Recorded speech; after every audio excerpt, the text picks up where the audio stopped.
Buenas noches, hoy estamos prestos a iniciar nuestra tercera jornada de este módulo sobre hermenéutica jurídica en el marco de este curso de argumentación.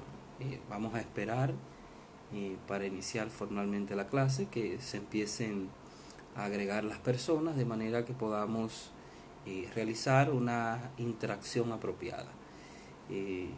Un gran saludo a todos desde República Dominicana. Félix Tena de Sosa con ustedes otra vez. Bueno, veo que apenas 2 personas se han agregado a este momento, así que vamos a esperar que haya un quórum mínimo, digámoslo así, para poder realizar este diálogo de manera más apropiada. Recuerden que pueden realizar sus preguntas de manera que yo pueda verlas ahí y poder responder en la medida de lo posible. Hoy, como les había señalado, pretendo iniciar una conversación sobre los métodos interpretativos, pero no pretendo utilizar precisamente la terminología métodos de interpretación jurídica, sino la denominación que me parece más apropiada de código, de un código hermenéutico, un código interpretativo, donde confluyen precisamente los tradicionales métodos de interpretación y otros criterios que son apropiados para entender la labor de la interpretación jurídica. Como les había señalado, voy a seguir muy de cerca para esta parte, ¿verdad? Un trabajo que ha publicado el profesor italiano Pierluigi Giassoni sobre los códigos interpretativos, que me parece muy didáctico y bastante completo, si se quiere, sobre esta materia. También les sugerí que podían investigar podían también un texto de un autor polaco, Jerzy Wróblewski, que tiene un capítulo dedicado también a esta temática. Bueno, un saludo a Blanca Marina desde Colombia, en Bogotá, y Ever Morales, Guatemala. Bienvenidos a todos los que se han ido agregando. Entonces les decía, tradicionalmente hemos escuchado en el ámbito de la interpretación jurídica, solemos escuchar los llamados métodos de interpretación. Y estos llamados métodos de interpretación suelen ser reconducidos casi siempre a los métodos tradicionales que fueron elaborados en su momento por Savigny en el siglo XIX, a los cuales, digamos, método gramatical, método de interpretación gramatical, sistemática, lógica, histórica, y a los cuales se suele agregar la teleológica, que es producto ya de la obra de Rudolf von Ehring. Pero en realidad, en el marco de la interpretación nos manejamos con métodos de interpretación más amplios. Y segundo, estos métodos tradicionales no se suelen aplicar en una forma, digamos, separada, como tradicionalmente uno se piensa, sino que se producen combinaciones. Y justamente lo que vamos a ver hoy, partiendo de esta visión de los llamados códigos interpretativos de la obra de Giassoni, es ver cómo se producen precisamente estas combinaciones que pueden dar lugar a visiones completamente distintas de lo que nosotros consideramos los llamados códigos interpretativos. Bueno, ahí veo que se ha agregado el director general de Latin Juris, Damián Armijos Álvarez, así que un gran saludo para él allá en Ecuador, desde acá, desde República Dominicana. Entonces les decía que básicamente nos hemos movido en la tradición en esta idea de los métodos interpretativos que hemos estudiado alguna vez en la universidad, pero en realidad la cuestión de los métodos es un poco más compleja, y lo que vamos a tratar de ver hoy es precisamente esta cuestión. Por supuesto, para fines de entender la discusión de los métodos interpretativos, hemos de situarnos en la naturaleza misma de la interpretación como una actividad textual, una actividad que se desarrolla sobre documentos normativos que son escritos en el marco de un lenguaje. Ya eso lo analizamos en la primera sesión de trabajo, en la primera clase el lunes, de manera que ya damos por supuesto esta idea básica de que estamos lidiando con texto. Y un texto, en realidad cualquier documento de una fuente de derecho es un texto. Y los textos en realidad se traducen, son disposiciones. Las disposiciones de una constitución, de una ley, de un reglamento, son textos. Y por lo tanto la interpretación en última instancia es un ejercicio que tiene que ver con deducir el sentido o el significado de esos textos. Y para ello, digamos, nos solemos apelar en estos llamados métodos de interpretación. Y lo que vamos a ver hoy es precisamente que esta idea de los métodos se queda un poco corta frente a la complejidad pragmática con la que nosotros manejamos la actividad interpretativa. Les decía que para esto de los códigos interpretativos voy a seguir a este autor, Chascioni, que nos dice, bueno, ¿qué es un código interpretativo o un código hermenéutico?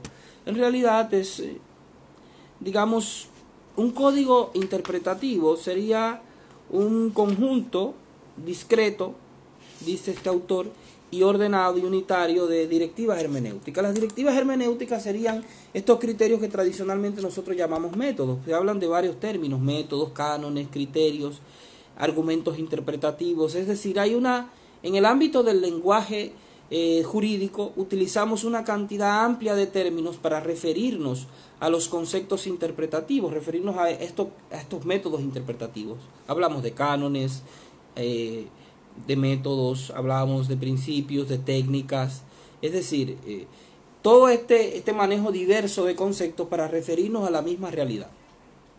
Sigo saludando a las personas que se han ido agregando de distintos países de nuestra gran América Latina. No sé si hay alguien de España, si hay alguien de España también les saludo. Bueno, pues esta temática de los códigos interpretativos nos permite visualizar que lo que nosotros tradicionalmente llamamos métodos de interpretación, esos primeros, se denominan en esta división de código interpretativo, serían como las directivas primarias, que son las que nos permiten de alguna manera dotar de eficiencia, de la primera capacidad de deducción, de dotar de contenido las normas jurídicas, se hace a través de estas directivas primarias, que vienen a coincidir de alguna manera con eso que nosotros tradicionalmente denominamos esos métodos de interpretación. El asunto está en que estas directivas primarias son mucho más complejas en su estructuración que lo que uno normalmente asume con los métodos interpretativos. A mí me parece sumamente interesante y voy a compartirles y voy a leer estas directivas, que son 20 las directivas primarias que plantea Chascioni, y voy a comentar cada una de estas. Y ustedes van a poder advertir cómo estos distintos métodos, estas distintas directivas interpretativas pueden llevar a resultados diferentes en el marco de la actividad interpretativa. Bueno, saludo. Entonces fíjense, estos métodos o estas directivas interpretativas lo que hace son el resultado de la práctica de distintos criterios que se han ido desarrollando en la labor de la doctrina jurídica y en la práctica de los tribunales en distintos países digamos, en el ámbito de la doctrina jurídica occidental. Estos códigos hermenéuticos, este código hermenéutico, estos códigos, porque en realidad los códigos, y es importante, quiero dejar en claro esto, los códigos hermenéuticos en realidad son combinaciones distintas a ciertas preferencias de los intérpretes, a ciertas escuelas sustantivas en el marco de las teorías del derecho. Y quizás por razones metodológicas quisiera volver sobre eso. Ayer habíamos advertido precisamente dos grandes escuelas, digámoslo así, de la interpretación que planteaban distintas visiones sobre el derecho. Y esas distintas escuelas, bueno, pues tienen incidencia a la hora de uno entender los directivos o los respectivos códigos de interpretación. Y normalmente, insisto, los códigos interpretativos varían dependiendo de la escuela a la que uno se adhiera. Entonces, por ejemplo, hay autores que nos señalan tres grandes concepciones del derecho que pueden incidir, sobre las que pueden haber distintas visiones, por supuesto, los códigos interpretativos incluidos. Porque los códigos se diseñan y se priorizan en función de la concepción del derecho del intérprete, y eso va a ser determinante desde el punto de vista práctico. Ahora, volviendo a las directivas primarias, tenemos 20, dice Ciancioni. La primera directiva de interpretación que nos plantea este autor es, digamos, es una idea, él llama a esta directiva de interpretación literal originalista. ¿Cómo se produce esta visión interpretativa? Bueno, a una disposición se le debe atribuir el significado que resulte de los usos lingüísticos comunes o técnicos de las palabras al momento de la producción de la disposición. Entonces, fíjense que la interpretación literal originalista en realidad es una interpretación que combina, por supuesto, el factor de la literalidad, el factor, digamos, de lo gramatical, con la intención original del autor del texto.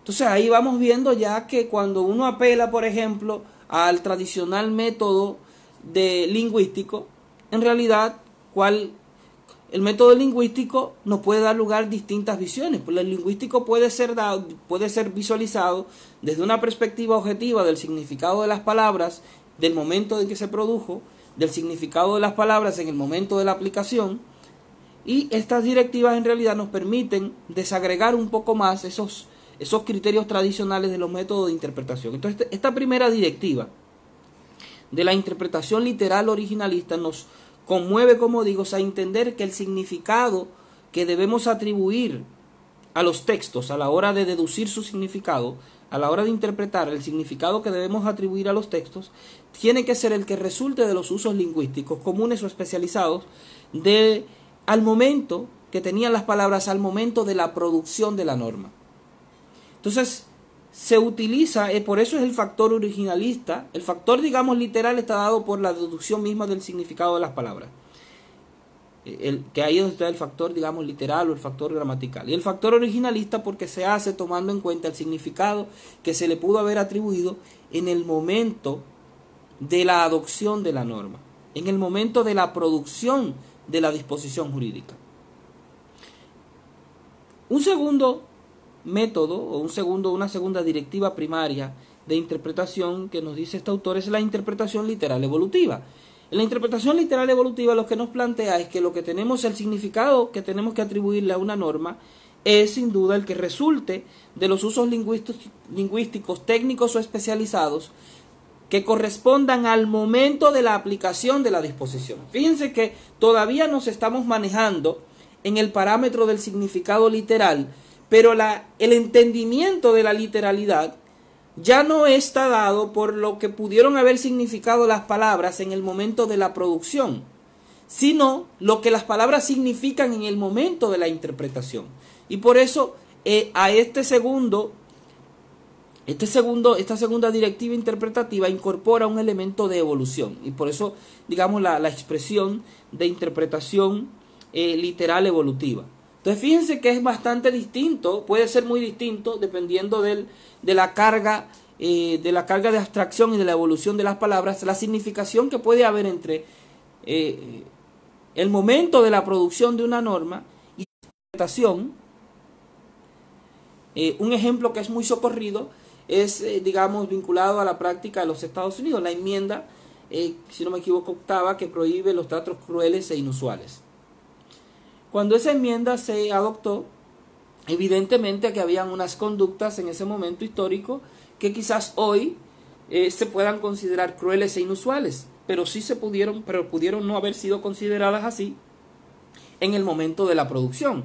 De manera que si uno apelaría al significado de cruel e inusual en el momento de la producción, posiblemente haya conductas que hoy digamos, tendrían que ser consideradas válidas, pero nuestra conciencia actual no nos permite considerarlo. Entonces, de ahí que muchos autores defiendan una concepción literal evolutiva que permita precisamente integrar las distintas concepciones. Y esta idea de lo literal evolutivo y en contraposición a lo literal original, el significado literal original, sugiere precisamente que los conceptos Los conceptos en el ámbito del lenguaje, sobre todo los conceptos que son de contenido muy abierto o indeterminado, pueden evolucionar o pueden alterarse en su significación dependiendo de la propia evolución de la sociedad, los intercambios de valores de la sociedad. Entonces, estos dos métodos de interpretación primarios, estas dos directivas se contraponen. Ambas son literales, pero una apela al significado original del momento de expedición de la disposición normativa y el otro al significado que se le deba asumir en el momento de la interpretación, en el momento de su aplicación. Una tercera directiva de la cual nos habla Accezioni tiene que ver con la que él denomina interpretación psicológico-lingüística originalista. Fíjense, ya esto se va complejizando a medida que vamos avanzando. Según esta directiva interpretativa, debemos atribuir el significado a una disposición normativa que resulte de lo que quería el legislador en el momento de la producción. Es decir, ya aquí no nos estamos centrando en el significado objetivo de las palabras, sino que estamos tratando de visualizar cuál era la voluntad del legislador, pero vista desde el momento en el que se produjo la disposición.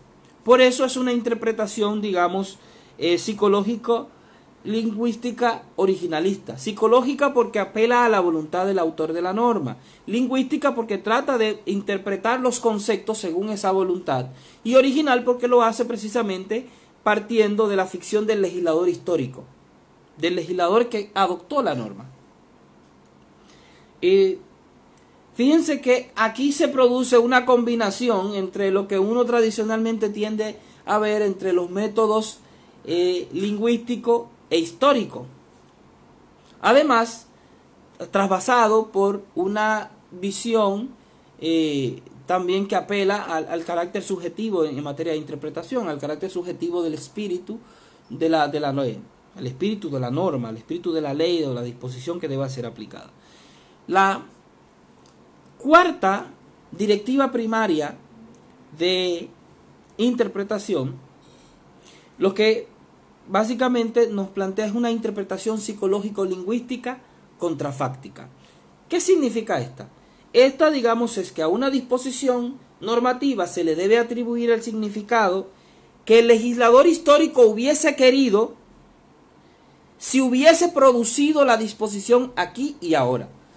Es decir, se trata de hacer un juicio contrafáctico, un juicio teórico sobre cómo se hubiese comportado el legislador histórico si hubiese tenido que si adoptara la disposición que tenemos que interpretar ahora.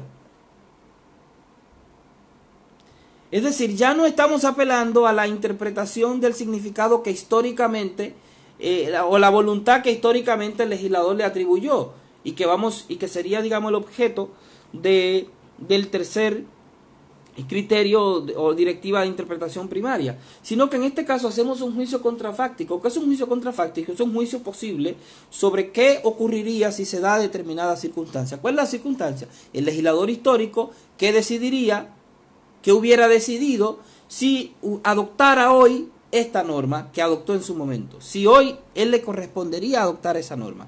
Entonces, ahí entra en juego precisamente el factor psicológico, el factor, digamos, de la intencionalidad o del espíritu de la norma, el factor lingüístico porque nos quedamos en el concepto de las palabras o el significado de los textos, pero el valor contrafáctico porque estamos haciendo un adelantamiento de juicio sobre cómo se pudiéramos significar, cuál hubiese sido o cuál sería la intención de ese legislador histórico si estuviera adoptando la norma ahora. Ahí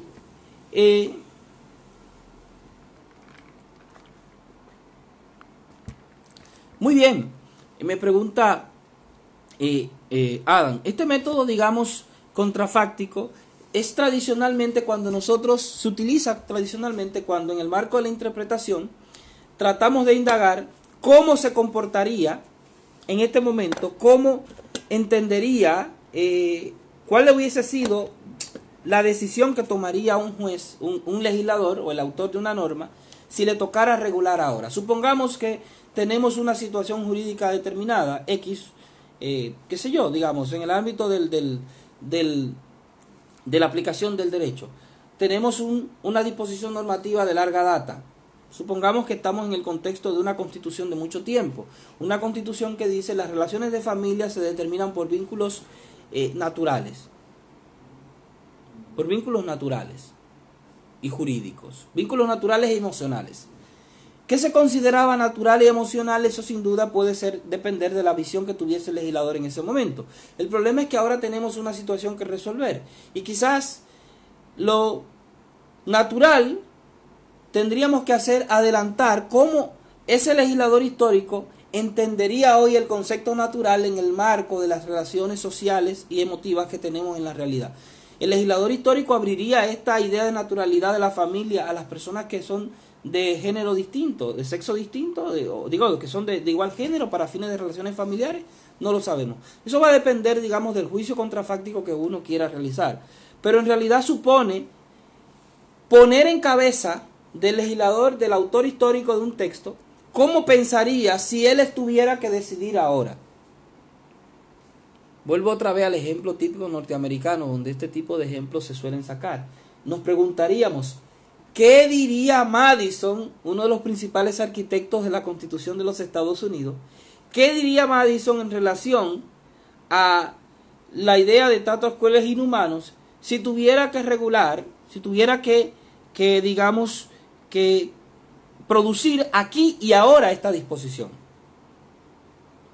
No sé si me doy a explicar, pero en realidad aquí el factor, digamos, del juicio contrafáctico es que el juicio contrafáctico supone hacer un contraste con, en el caso de este método, digamos, de interpretación, con la realidad actual, mientras que la interpretación psicológico-lingüística originalista se queda en el entendimiento, digamos, que pudo haber tenido el autor de la disposición en el momento que les pidió. Ahora nos estamos haciendo una ficción en la que le pedimos o tratamos de hacer que ese autor se traslade al futuro y nos ilumine cómo él regularía un problema, una normativa determinada, si tuviese que adoptar la norma aquí y ahora. Entonces estamos haciendo cargar en la voluntad, digamos, histórica del legislador, pero lo estamos trasladando con una actualización sobre cómo él se comportaría si tuviese que normativizar o regular una institución jurídica en este momento, una situación jurídica en la actualidad. La directiva primaria número 5, de que nos habla Yacioni, él habla de una interpretación psicológica teleológica originalista. Aquí vemos con 4 verbos, 4 calificativos distintos, o 3, psicológico, teleológico, originalista. ¿Qué dice este autor? En esta número 5, esta directiva interpretativa, ¿qué es lo que significa? Que a una disposición se le debe atribuir el significado sugerido por el objetivo o la finalidad que el legislador histórico intentaba abordar o intentaba perseguir al momento de la producción de la norma. Es decir, ya no nos estamos quedando aquí en el significado. No estamos aquí en el factor del significado, por lo tanto no estamos en el factor de lo lingüístico. Aquí estamos en la finalidad, estamos en el factor teleológico. Y ese factor teleológico lo estamos identificando, esa finalidad, no a partir del texto, sino a partir de lo que quería el legislador cuando adoptó la norma. Por eso es originalista esta quinta directiva primaria de interpretación, porque en realidad nos sitúa que nosotros tenemos que indagar cuál era la finalidad que quería el legislador histórico, cuál era la finalidad que quería el autor de la norma, la ficción, digamos, de la voluntad del autor de la norma, del espíritu de la norma, en el momento de la adopción, en el momento de la adopción.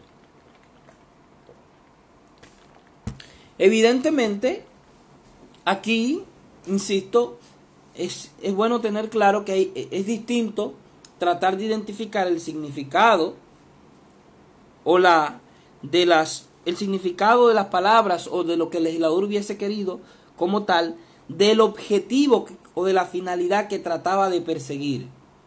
Lo natural es asumir que hay una relación, digamos, directa e inmanente entre el significado y el objetivo, pero no siempre es así. Voy a poner un ejemplo que me pasó en alguna ocasión. Yo trabajé en el proceso de reforma constitucional de la República Dominicana del año 2010. El proceso se realizó en el año anterior, hubo todo un proceso de discusión pública de varios años de un nuevo texto constitucional. Y recuerdo haber trabajado en una etapa en el proceso de la reforma, en la Asamblea Nacional Revisora, en una de las comisiones, como técnico, asesor. Hace ya 10 años de eso. Y recuerdo que en algún momento, digamos, se presentó una discusión de un tema, un punto constitucional trascendente, y yo recuerdo haber planteado una razón del por qué se debía regular una institución jurídica de una forma, y qué garantías pudiera determinarse de eso, y qué beneficio pudiera aportar eso al país. Y un miembro destacado de la comisión salió en apoyo del texto que yo defendía, pero por razones y por una finalidad que era completamente distinta de la que yo defendía. Entonces, fíjense, el texto, el significado de los textos, del texto normativo, para ambos era el mismo, pero la finalidad que defendíamos sobre la razón del porqué de ese texto eran incompatibles.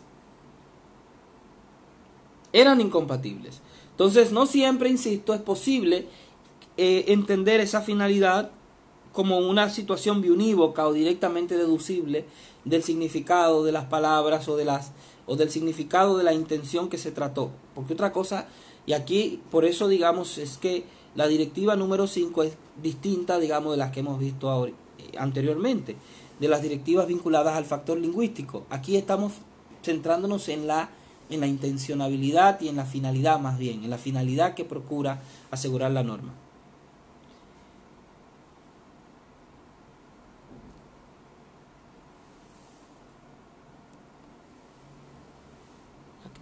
Bueno, vamos a ver, alguien me hace una pregunta sobre una situación en México. Vamos a ver cómo puedo abordar esta pregunta. En el caso de México, cuando se iniciaron las guarderías para las madres trabajadoras, se atendía a los niños de mujeres que trabajaban. Pero con el tiempo fue una discriminación, ya que los padres trabajadores no podían inscribir a los niños en las guarderías del Seguro Social. Entonces, si dijéramos, el fin del legislador fue que los padres y las madres trabajadoras contaran con el servicio de sus guarderías, ¿estaríamos en presencia de este quinto método? Bueno, en realidad habría que ver cuál fue la finalidad de la norma. Originalmente quizá pudo haber sido darle un beneficio a las madres trabajadoras, tomando en cuenta la ficción de que las madres, en principio se pudo haber considerado que las madres no trabajaban. Entonces las madres que no trabajaban, y que las madres también bajo la ficción de que las madres eran las que se ocupaban exclusivamente del cuidado de los niños.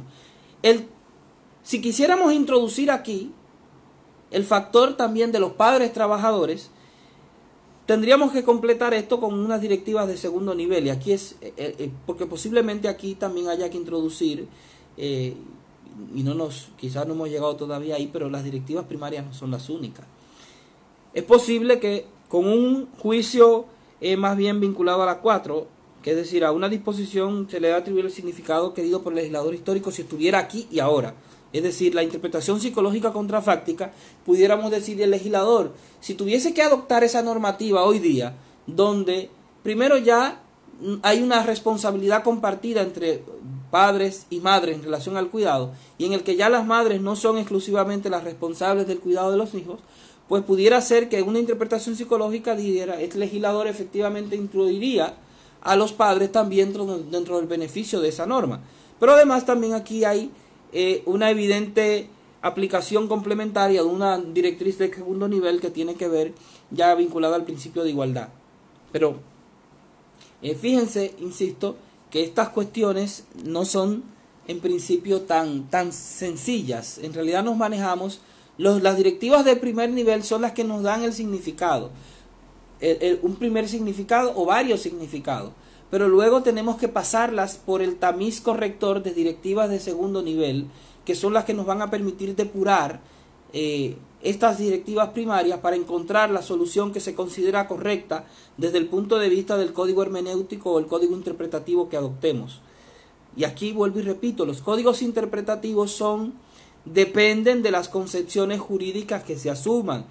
Depende de si uno es un realista, si uno es un positivista, si uno cree en que se debe preservar la intencionalidad de un texto, de los autores de un texto, si uno considera que quizá lo más relevante no es la intención, sino más bien un sistema de valores supremos que debe ser considerado relevante dentro del ordenamiento jurídico, o si uno cree que lo más relevante aquí es proteger el contenido dependiendo del significado de las palabras. Es decir, dependiendo de las distintas concepciones, digamos, materiales del derecho que uno asuma, también van a incidir los códigos interpretativos y su nivel de eficacia práctica. Entonces, esto no es un tema que uno pueda... Lo que suele ocurrir normalmente en la práctica es que los intérpretes prefieren no hacer uso o seleccionar expresamente un código interpretativo para manejar los criterios de interpretación de manera arbitraria. Porque precisamente la elección de un código interpretativo trae consigo una serie de reglas de segundo nivel o digamos directivas de segundo nivel y directivas digamos axiomáticas o de tercer nivel que condicionan la manera práctica de cómo el intérprete va a deducir de manera apropiada las interpretaciones y sirven de control de esas interpretaciones primarias, de estas directivas primarias y de su aplicación, porque las directivas primarias se pueden ir modulando o se van ordenando precisamente o jerarquizando en algunas ocasiones dependiendo de los códigos interpretativos.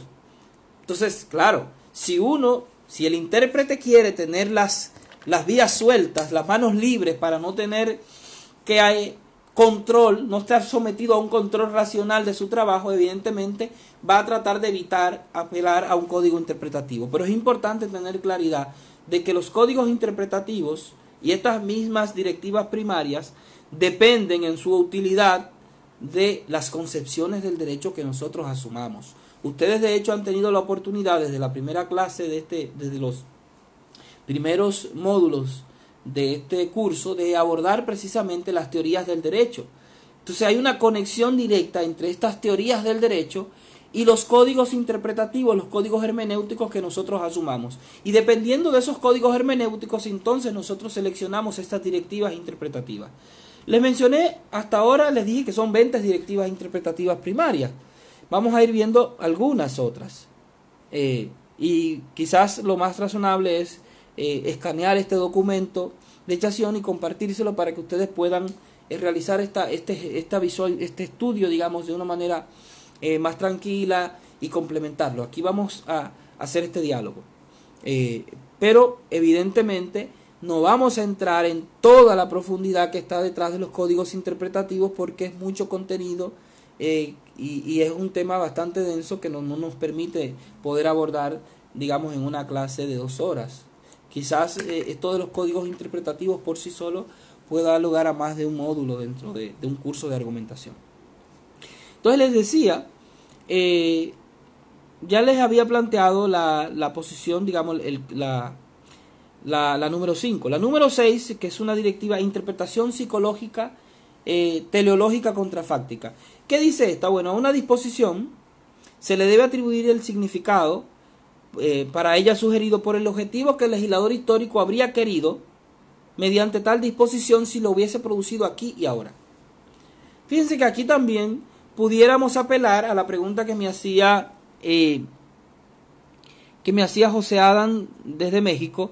También uno pudiera decir que la finalidad de la creación de esa disposición normativa que tenía que ver con las estancias, digamos, para la guardería de los niños, era proteger, digamos, a los trabajadores, en este caso a las trabajadoras, a las personas que compartían la responsabilidad de la crianza de los niños para poder acceder al mercado de trabajo y no quedar afectado en esa posibilidad. Y dado que hoy también los padres tienen compromisos recíprocos e iguales que las madres con la crianza de los niños, pues evidentemente que la finalidad de esa norma, si el legislador tuviese que adoptarla ahora, incluiría también a los padres.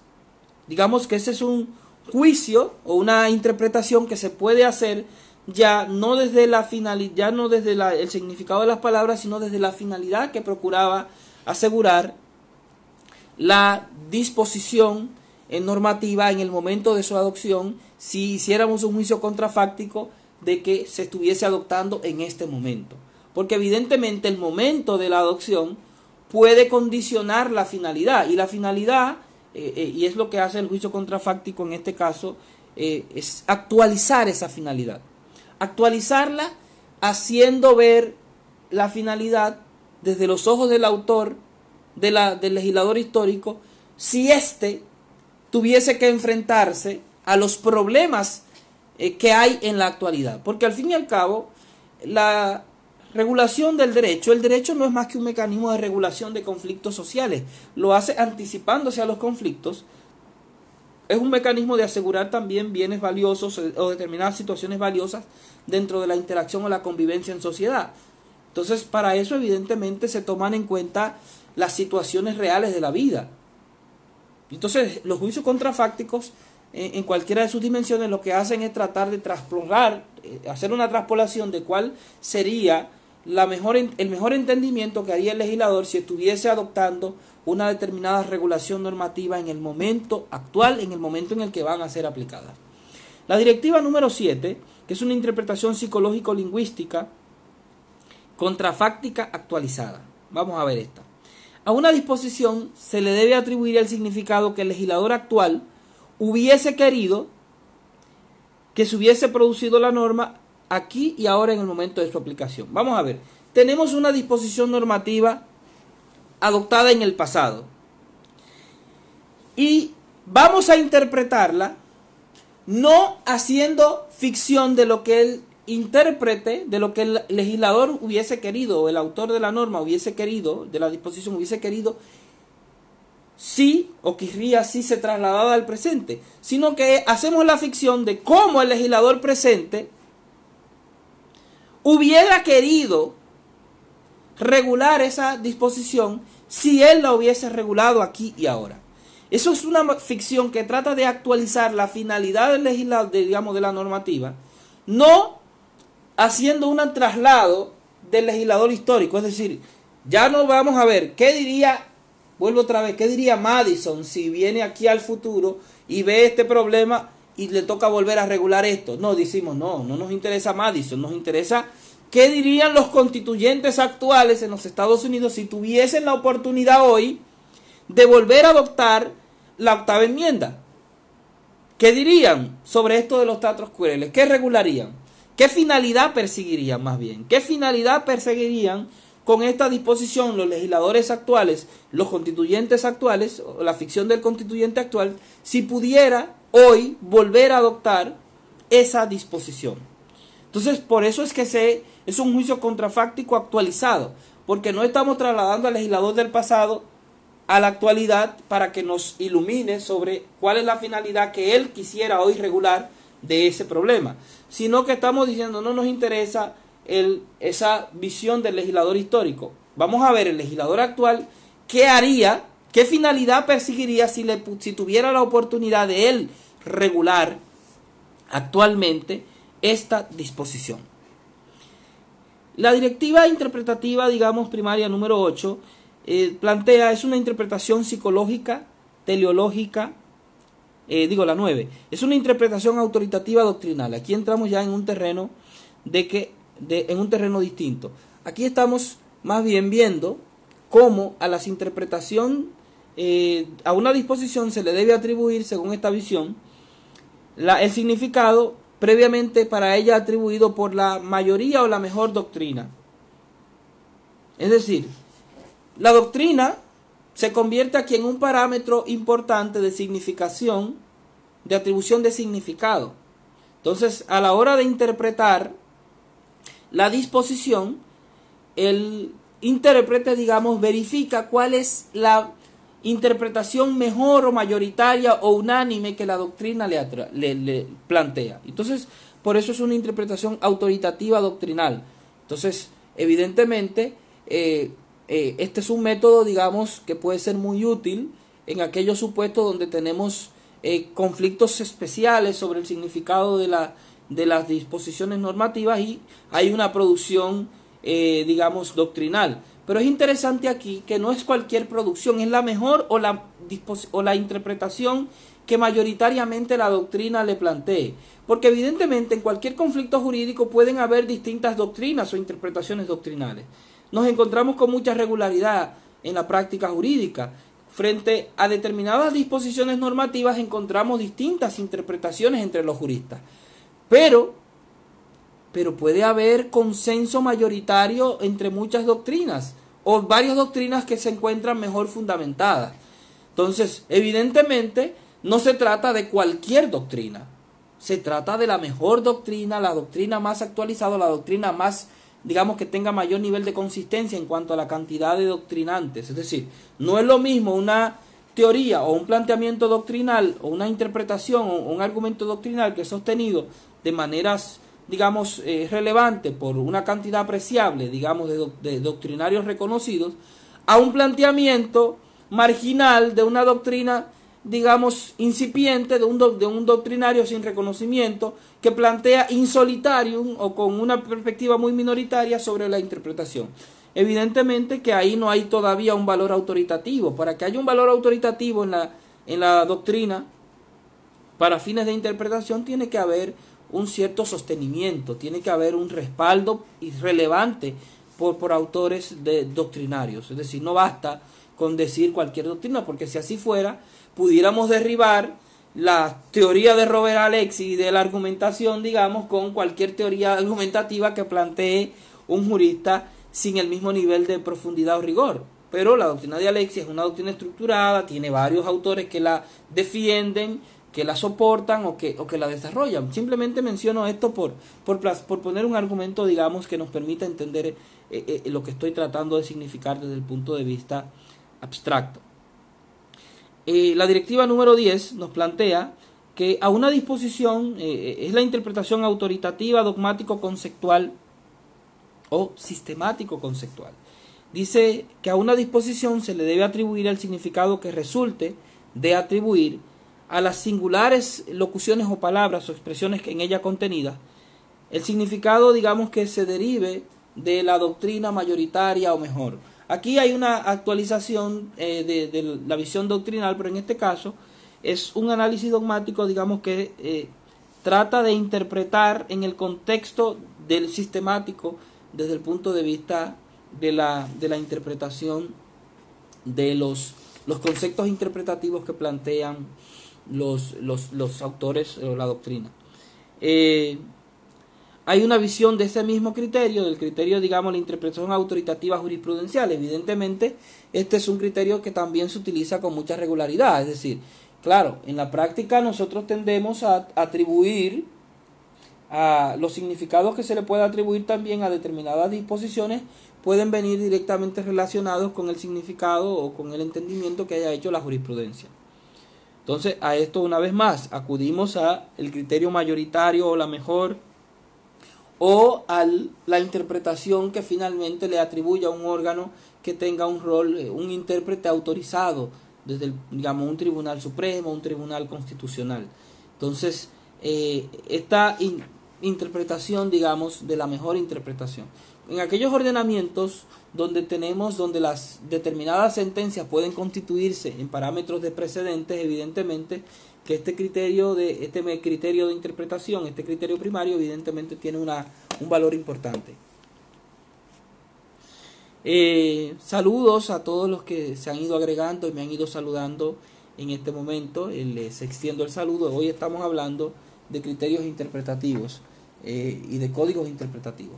Yo tengo la impresión de que hoy yo nada más me voy a poder tratar básicamente los códigos interpretativos primarios, y será cosa de mañana continuar con los otros criterios interpretativos, los criterios, digamos, de carácter secundario y axiomáticos, porque en realidad para poder, vamos apenas a la mitad de estos primeros códigos, de estos códigos sustantivos, o estos códigos primarios, y la verdad es que para tratar de irlos contextualizando nos ha tomado un poco más del tiempo que yo me había previsto. Entonces les decía que ahí por supuesto La número 12 también me la voy a saltar porque es muy parecida a la 10 en relación a los conceptos, pero en perspectiva doctrinal, en perspectiva jurisprudencial. Hay una perspectiva número 13. La número 13, digamos, dice acá que es una interpretación autoritativa histórica. Aquí se trata de que a una disposición se le debe atribuir, ¿verdad?, el mismo significado que era atribuido unánimemente por la mejor doctrina o jurisprudencia a una disposición normativa previamente adoptada en el sistema, que regulaba la misma situación jurídica. Es decir, actualmente tenemos una regulación jurídica sobre una determinada situación. Supongamos una regulación sobre un contrato, sobre el contrato de compra-venta. Se adopta un nuevo Código Civil y se modifican muchos contenidos, pero se introduce una regulación similar a la que estaba antes en la tradición sobre la regulación de la compra-venta.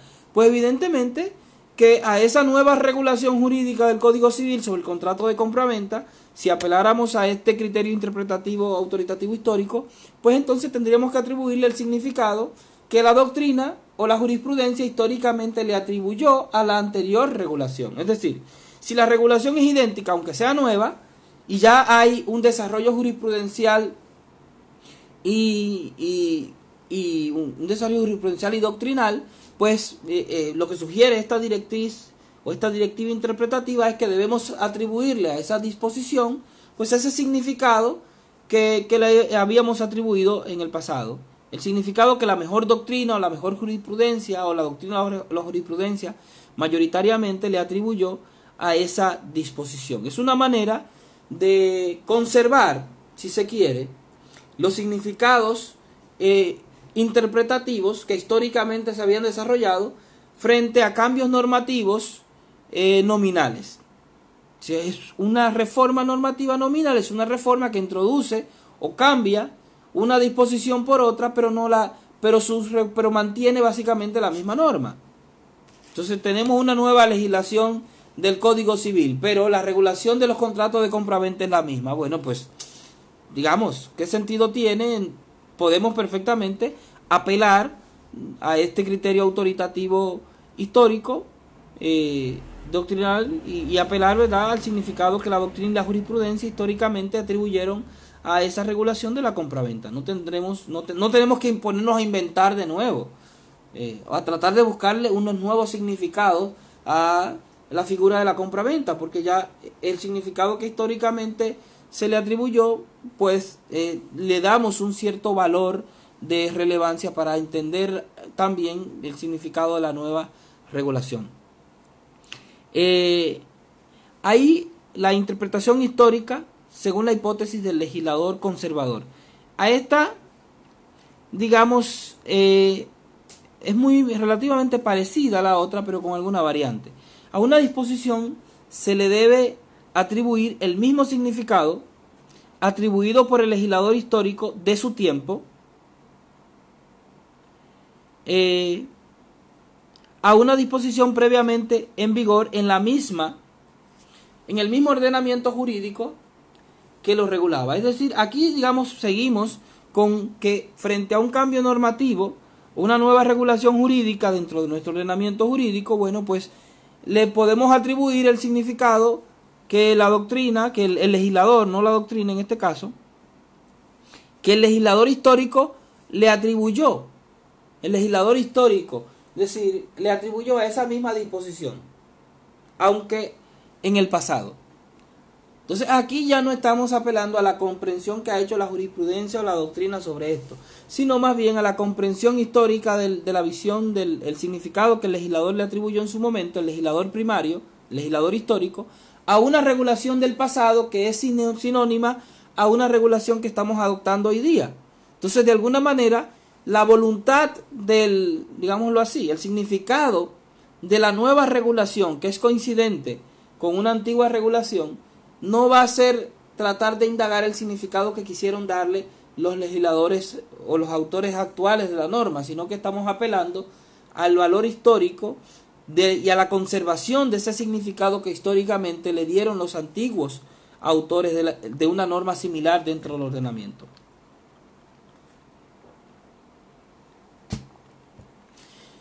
hay una disposición, la directiva número 15 es, digamos, la interpretación autoritativa comparada.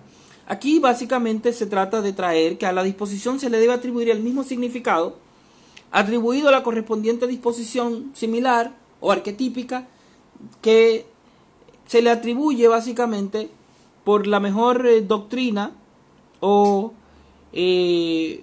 jurisprudencia en el ámbito comparado. Es decir, aquí estamos entrando en el método comparativo. Algún autor, por ejemplo Peter Aberle, en el ámbito del derecho constitucional, llegó a definir la comparación, el método comparativo, como el gran quinto método de interpretación. Entonces aquí básicamente estamos apelando al método comparativo. Vamos, la República Dominicana tiene un código civil que es una traducción básicamente con algunas limitaciones y localizadas de la legislación clásica francesa de 1804. Pues evidentemente que de acuerdo a esta visión, bueno, pues si nosotros tendremos que atribuirle una significación o una interpretación a una disposición del Código Civil, pues perfectamente en nuestro Código Civil podemos apelar a la autoridad de cómo se ha interpretado esa disposición en el contexto original, en el contexto francés, que es de donde se ha traducido nuestro código. Y de hecho durante mucho tiempo la práctica, digámoslo así, la práctica jurídica en la República Dominicana en el ámbito civil y durante un gran tiempo también en otros ámbitos del derecho, pero vamos a decir, quedarnos en esta hipótesis del derecho civil, ha estado muy vinculada a los desarrollos jurisprudenciales, los desarrollos teóricos que se realizaron en Francia. Por eso, un signo de gran cultura jurídica hasta hace poco en República Dominicana era que los juristas manejaran el derecho francés y pudieran manejar el lenguaje, el idioma francés. El idioma francés precisamente para poder estudiar los desarrollos jurisprudenciales y doctrinales de la doctrina francesa. En el ámbito del derecho civil todavía hoy eso es bastante relevante. Quizás hay otras áreas del derecho donde ya eso hoy no es completamente así. Pero fíjense que estamos apelando al derecho comparado, pero vamos otra vez saliéndonos de este ejemplo, donde evidentemente hay una fuerte penetración porque es un mismo código que ha sido plenamente traducido.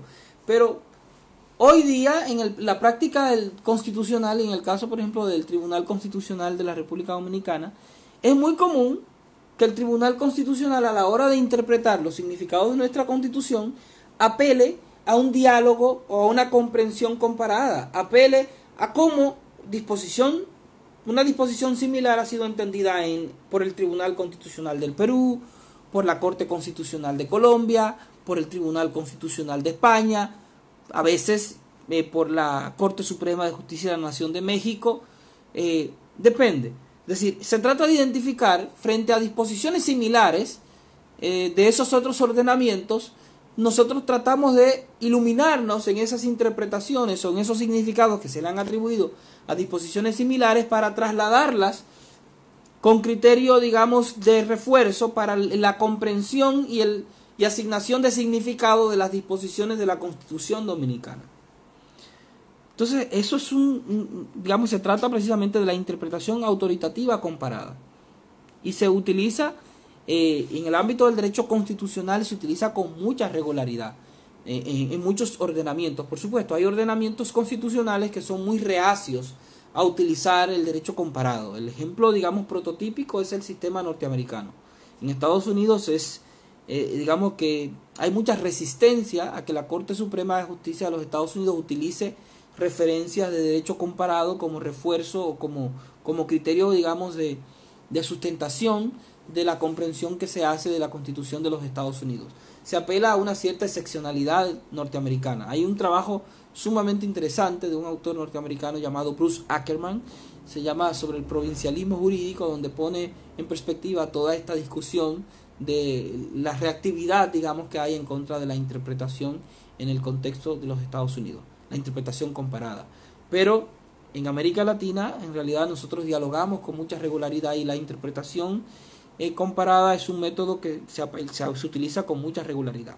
He mencionado, por supuesto, insisto, el caso que más conozco, que es el de República Dominicana y del tribunal en el que yo trabajo, que es el Tribunal Constitucional, porque nosotros utilizamos con mucha regularidad las comprensiones teóricas y las interpretaciones que se utilizan de disposiciones similares en el ámbito comparado. Entonces, digamos, la número 16, la directiva interpretativa primaria número 16, plantea que, digamos, es una interpretación según la constancia terminológica del legislador. A una disposición se le debe atribuir el significado correspondiente a los usos lingüísticos del legislador.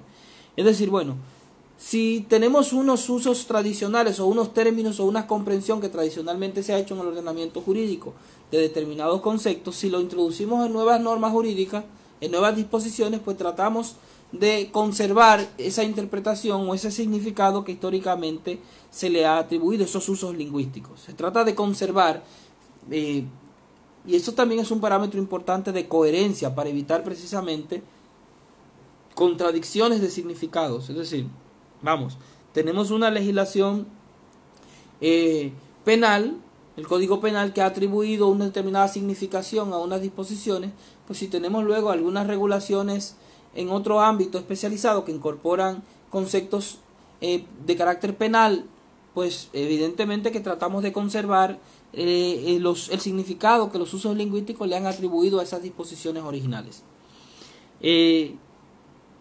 La Directiva Interpretativa 18 es una interpretación teleológico-sistemática, y lo que plantea es que a una disposición se le debe atribuir el significado por ella sugerida por la norma final pertinente, por la norma final explícita o implícita del instituto. Es decir, vamos, cada institución jurídica puede tener una finalidad última, y por lo tanto la interpretación que nosotros hagamos de las disposiciones particulares que regulen ese instituto jurídico tiene, según este criterio interpretativo, tiene que basarse en la comprensión de esa finalidad en el marco de ese sistema, en el marco de esa finalidad, pero no de la disposición aislada. Y aquí está la diferencia con los criterios, digamos, finalistas que hemos visto anteriormente, sino de la finalidad del sistema.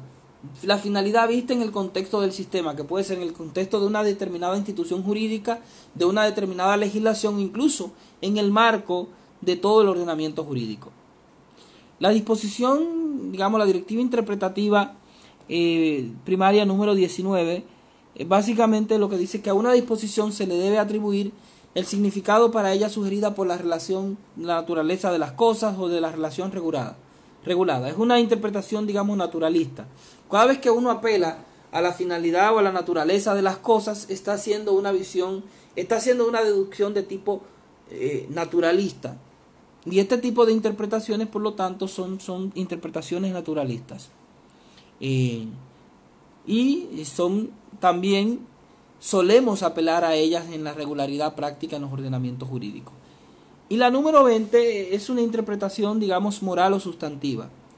Este tipo de interpretación juega un rol sumamente relevante para las perspectivas hermenéuticas o la perspectiva de manera particular de Ronald Dworkin. La interpretación que toda la construcción teórica de Ronald Dworkin estaba planteada desde una perspectiva moral o sustantiva. Y esto lo que plantea es que a una disposición se le debe atribuir el significado para ella sugerido por la filosofía o doctrina ético-normativa, o bien por la moral crítica evocada por los términos valorativos en ella contenidos. Es decir, tratamos de visualizar cuál es el sistema de valores desde la perspectiva moral que está detrás o que soporta la normativa, y a partir de esos valores, a partir de ese sistema ético-normativo, de ese sistema de valores, entonces le damos una interpretación.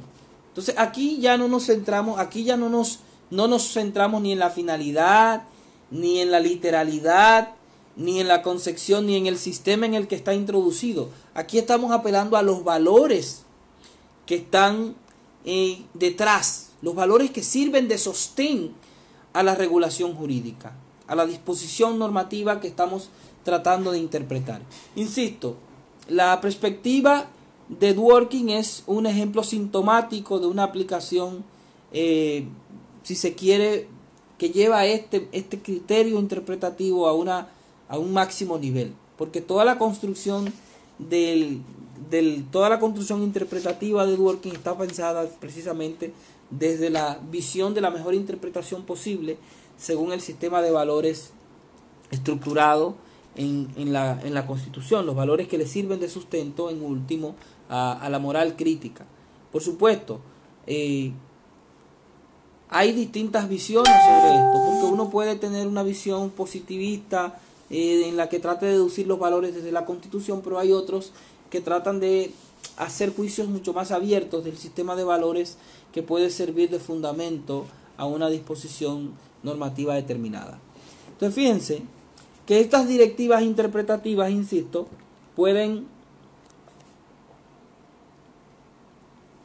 llevarnos a soluciones completamente distintas, es decir, dependiendo de una directiva interpretativa primaria, en realidad nosotros podemos llevar a soluciones disímiles. Por eso las directivas primarias necesitan ser complementadas en su aplicabilidad por otro juego de directivas, otro conjunto de directivas que sirven como una especie de control. Si tienen alguna duda sobre las directivas primarias, sobre ejemplos que quieran utilizar para referirme, digamos, a los que hemos mencionado hasta ahora, este es el momento, de manera que podamos clarificar cualquier duda en relación a estas directivas. Pero insisto, por último, digamos, un ejemplo claro de la utilización de las directivas de carácter moral se da con mucha regularidad en la práctica también del derecho constitucional, en la práctica de los tribunales constitucionales. ¿Por qué? Porque las constituciones contienen un sinnúmero de valores abiertos que sirven para condicionar esto lo denominamos en la teoría constitucional, digamos, de techo ideológico. El telos ideológico de la Constitución sirve como factor determinante para la comprensión de los significados particulares que queremos atribuir a las disposiciones. Entonces ya no basta con entender, por ejemplo, qué significa partido político, sino tenemos que entender que el partido político forma parte de una estructura constitucional que se llama democracia. Una democracia, no cualquier democracia, una democracia, digamos, republicana, que además apela a que el partido político también forma parte de una democracia que apela a una serie de valores o principios más abiertos como es el pluralismo. Entonces todos estos elementos son relevantes a la hora de nosotros entender, por ejemplo, cuál es la función que corresponde a los partidos políticos. Menciono este ejemplo por mencionar algo, digamos, en la regulación, en la Constitución de la República Dominicana se habla de los partidos políticos y de su finalidad, pero todo este diseño de los partidos políticos, por ejemplo, no se pudiera comprender el significado de esa disposición a la hora de plantearse una interpretación solo desde esa disposición. Tendremos que apelar al sistema de valores más amplio que definen la democracia, el pluralismo, el Estado de Derecho en la República Dominicana, el sistema de valores sustantivos vinculados a los derechos humanos, las finalidades últimas de participación política que la Constitución regula. Todos estos elementos serán determinantes para uno darle significado a la idea a la institución denominada partidos políticos que está regulada en el artículo 216. Bueno, en realidad la determinación de que cuál directiva o cuáles directivas se ajustan más a la Convención Americana, eso es muy relativo, porque en realidad cualquiera de estas directivas pudieran ser perfectamente aplicables también en el contexto de la Convención Americana. La Convención Americana pudiera ser utilizado como un argumento de refuerzo, de control de las directivas interpretativas primarias, pero también la Convención Americana en sí misma es un documento normativo, es un texto. Ella misma está sujeta a su interpretación y por lo tanto a la Convención Americana se le pueden aplicar a la hora de interpretarla estas mismas directivas interpretativas. Por ejemplo, la Corte Interamericana utiliza por ejemplo, el criterio interpretativo comparado, con mucha regularidad. O sea, la directiva interpretativa comparada. Cuando la Corte tiene ante sí una problemática donde tiene que interpretar el significado, por ejemplo, de una disposición de la Convención que se refiera a la libertad de expresión, la Corte mira lo que ha dicho la Corte Europea frente a una disposición similar, mira lo que ha dicho el Comité de Derechos Humanos de la ONU frente a una disposición similar del Pacto Internacional de los Derechos Civiles y Políticos. Lo mismo pasaría si la Corte tiene que decidir algo relativo al debido proceso, a las garantías mínimas. Quizá mire cómo lo ha entendido o algunos elementos de cómo se ha entendido en otros ordenamientos del derecho internacional. Entonces, por ejemplo, es un factor comparado. Pero la Corte puede verificar cuál ha sido la voluntad de los autores de la convención a la hora de entender una determinada disposición, y entonces tendrá que irse a determinados parámetros, algunas directivas de las que habíamos anticipado, quizás una directiva psicológica, psicológica, literal psicológica, dependiendo de cuál es, o quizás puede hacer un juicio literal contrafáctico. Es decir, en realidad la Corte Interamericana tendría que aplicar ella misma en su trabajo también estas mismas directivas interpretativas. Luego, cuando nosotros hagamos la interpretación en el ámbito interno, las interpretaciones o la comprensión de la Convención Americana puede servirnos precisamente en el marco de las directivas de segundo nivel. Porque cuando vea en las directivas de segundo nivel tenemos varias directivas, las directivas de segundo nivel o directivas secundarias. Hay varias directivas secundarias y estas son, nos ayudan a nosotros situar mejor, a poder escoger ya en el marco de posibilidades que nos dan las directivas primarias. Estas directivas de segundo nivel o directivas secundarias son las que nos permiten pulir la interpretación. Nos permiten a nosotros filtrar lo que se considera más apropiado o la mejor interpretación posible. Y ahí, las directivas secundarias disciplinan el uso de las directivas primarias, establecen criterios para valorar la corrección o la adecuación de esas directivas primarias, considerándolo todo, la interpretación. Cuando uno utiliza una directiva primaria, deduce un significado interpretativo, digamos que esa es una interpretación prima facie. Pero esa interpretación luego necesita ser sometida a un test de control. Recuerden que ayer hablábamos de la fase de interpretación, que encontramos tres fases distintas del proceso interpretativo. El proceso, preinterpretativo, en el que nosotros básicamente identificamos el material normativo que nos va a recibir y identificamos un significado, si se quiere, intuitivo, como primera fase. La fase interpretativa, que es precisamente en la que nosotros utilizamos las directivas primarias, en la que apelamos a las directivas primarias para encontrar el significado de las disposiciones, donde vamos a tratar. Y la fase postinterpretativa, que es precisamente cuando nosotros sometemos a un control o a una verificación de calidad estas directivas primarias. Y eso se hace precisamente a través de directivas secundarias. Porque las directivas secundarias son las que nos van a permitir verificar la consistencia, la coherencia, la mejor sostenibilidad argumentativa o el mejor valor de calidad interpretativo que tenga, que podamos deducir de las normas deducidas a partir de las directivas primarias. Esto significa que la actividad interpretativa, a pesar de que pueda parecer muy intuitiva, en realidad la actividad interpretativa requiere algún nivel de rigor. Si uno verdaderamente pretende que este sea un ejercicio no arbitrario, porque esto es lo que procuran los códigos interpretativos, es dotarnos de pautas que permitan crear condiciones de controlabilidad de la actividad interpretativa. Sí, la actividad interpretativa incorpora elementos de creatividad, es decir, la interpretación no es un ejercicio, para decirlo de alguna manera, no es un ejercicio meramente cognoscitivo, a pesar de que hay muchas teorías que reivindican una visión cognoscitiva y estas, por lo tanto, afectan las directivas interpretativas que se escojan. Pero la cuestión es que aún para aquellos autores que son escépticos, que creen que hay elementos propios de creatividad en la interpretación, los códigos interpretativos sirven precisamente para crear criterios apropiados de interpretación que nos permitan controlar que no sea un ejercicio arbitrario. Y es por eso que la interpretación, No nos basta solo con identificar posibilidades interpretativas a partir de los códigos primarios, a partir de las directivas primarias. Esas directivas primarias que nosotros aplicamos y de las que deducimos significados en la fase interpretativa, tenemos que someterla a un test de calidad o control con las directivas secundarias en la fase postinterpretativa. Entonces, en realidad, como les digo, aquí las directivas secundarias también hay una cantidad extraordinaria.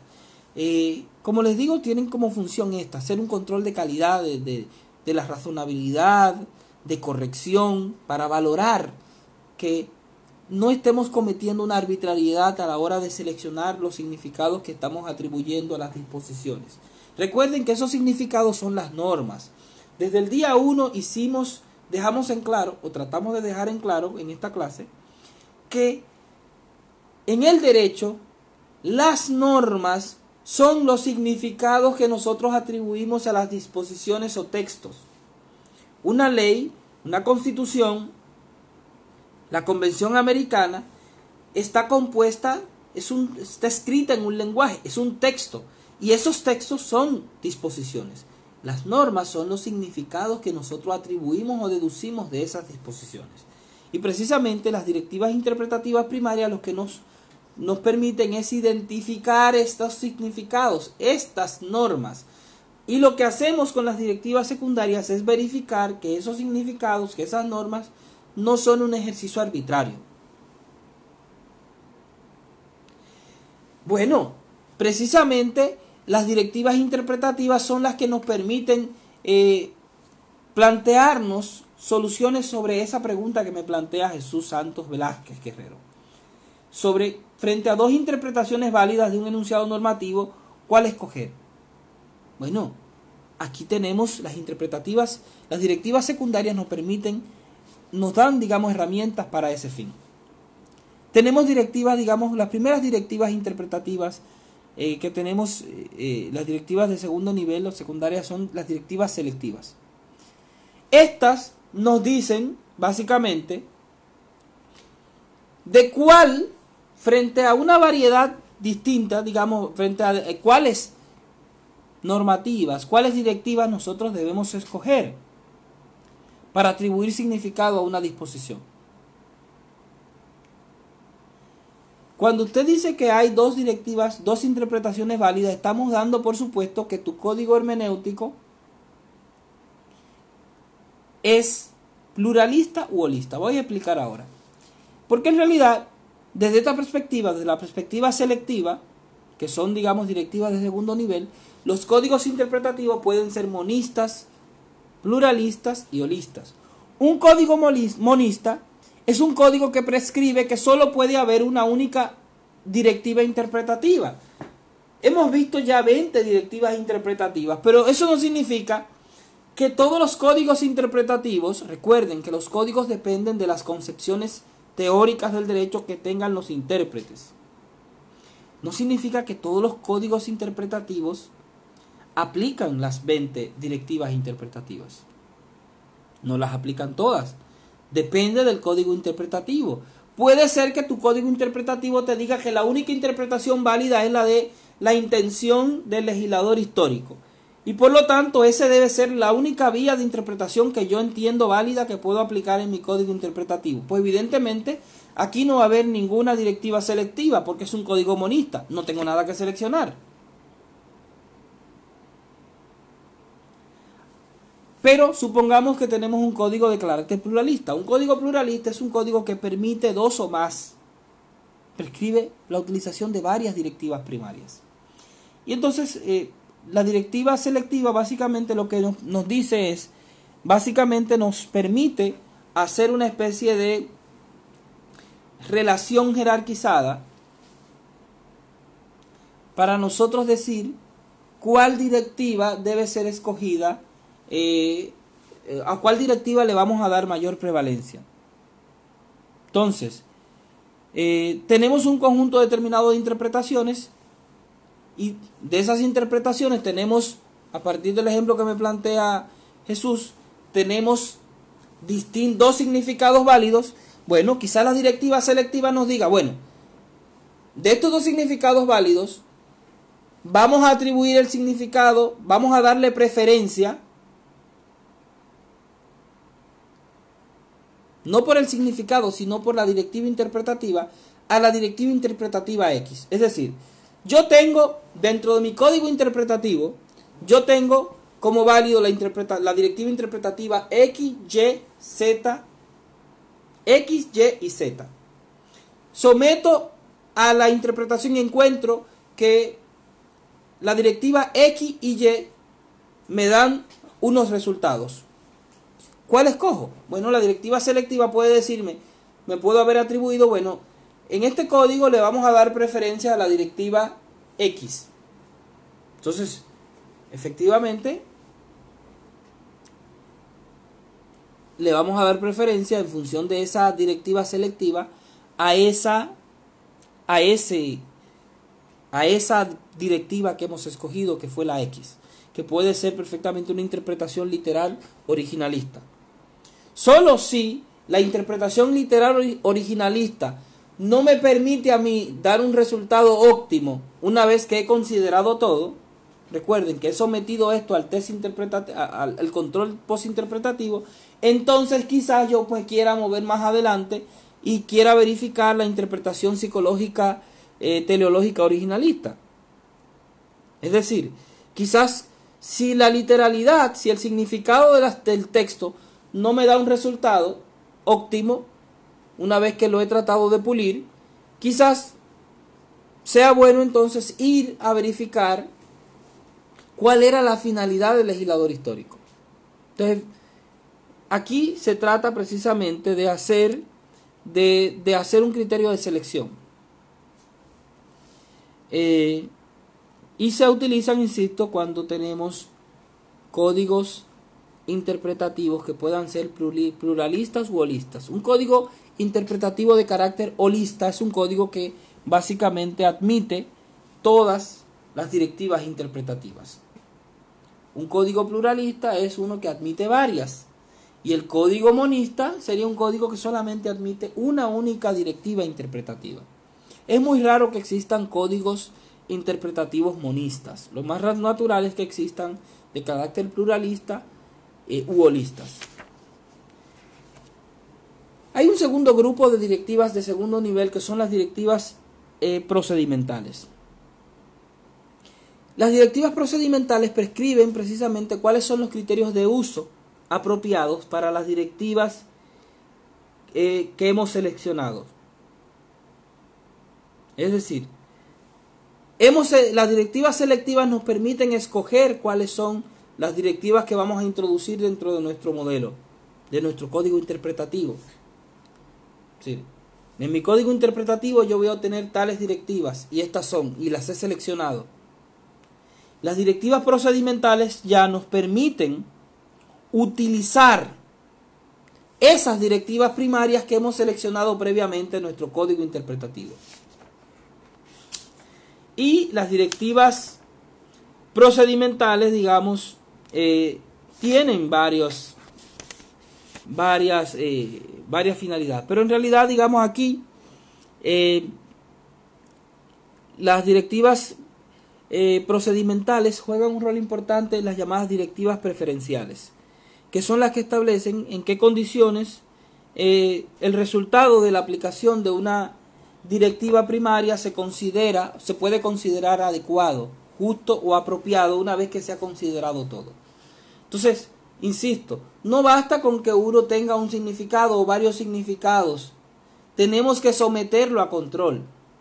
Las directivas primarias tenemos un amplio catálogo, pero cuando diseñamos el código interpretativo tenemos que escoger con cuáles directivas de estas primarias vamos a operar, con una, con varias o con todas. Luego, a través de las directivas primarias, digamos de secundarias de procedimiento, tenemos que escoger bajo qué criterios de calidad nos van a permitir a nosotros entonces seleccionar o controlar la validez o la consistencia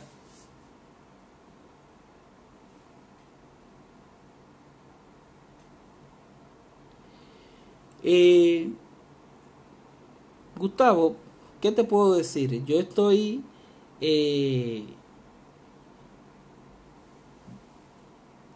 leyendo los epígrafes de los textos que son válidos como cuando uno tiene una presentación de PowerPoint. No estoy leyendo un texto de manera literal y estoy de hecho haciendo interjunciones, pero digamos, cada quien es libre de entender de qué mejor manera les resulta apropiado entender este diálogo.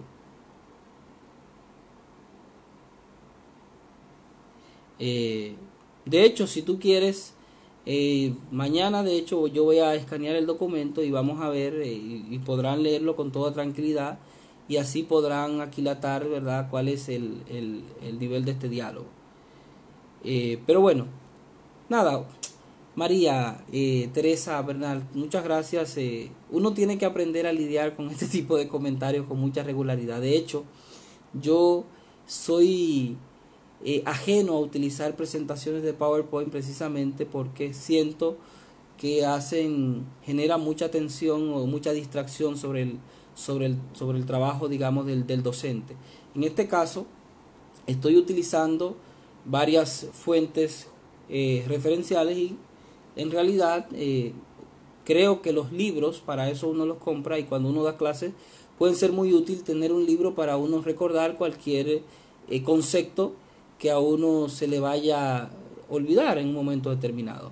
Porque otra cosa es que yo me pare aquí a leer textualmente el contenido de estos documentos. De hecho, cuando ustedes vean las directivas primarias se van a encontrar con que el autor no desarrolla el contenido de las directivas primarias, simplemente las enuncia.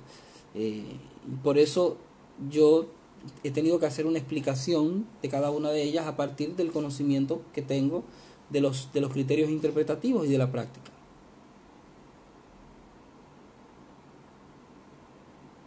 No se preocupen. Me veo en la obligación moral de hacer la aclaración a pesar de que, porque en realidad siempre uno se encuentra pueden aparecer este tipo de situaciones. Yo no, creo que eso es parte de la democracia. Uno tiene que estar presto a lidiar con este tipo de situaciones. Pero, como les digo, estaba refiriéndome a las directivas preferenciales. Decía que estas directivas básicamente son las que nos permiten controlar la validez o la consistencia o la mejor utilidad de estas interpretaciones las interpretaciones que hemos deducido de los criterios primarios, de las directivas primarias. Es decir, recuerden, como había anticipado, que las directivas selectivas nos permiten escoger cuáles directivas primarias nosotros vamos a incorporar en nuestro código interpretativo. Un código que puede ser monista con una única directiva, que puede ser pluralista con varias, u holista si hemos de introducir todas las directivas interpretativas. Pero no nos basta con tener todas estas directivas cuando tenemos códigos pluralistas u holistas, porque podemos tener distintos significados, como bien me preguntaba alguien ahorita. Y esos distintos significados entonces tenemos que someterlo a test de control. Y las directivas preferenciales son precisamente las más importantes desde este punto de vista. Son directivas de carácter procedimental, pero son